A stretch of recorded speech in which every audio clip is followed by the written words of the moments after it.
каждом пляже минимум 100 метров влево и вправо должен быть спасательный пост. То есть спасательная вышка с сертифицированными матросами-спасателями, хотя бы 3 человека на данную территорию. Второе. Обозначить границы заплыва в местах купания. То есть должны быть ограничительные буи. Ограничительные буи между собой ставятся 25 метров. От берега около 30 метров. То есть это зона купания людей. Маломерные суда, либо остальные корабли, катера, чтобы подходили к берегу, у них должна быть техническая зона. То есть дорожка, по которой они могут пройтись, не задевая людей, которые купаются в море. То есть далее произвести подводные работы по очистке дна пляжа.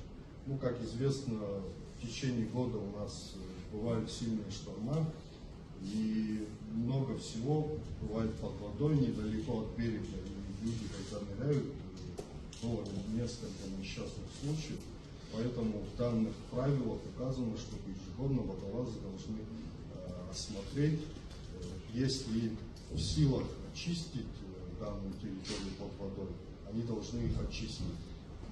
Если же не в силах, мы указываем в схеме, что там небезопасно купаться, соответственно, там нужно выставить знаки о том, что купание запрещено.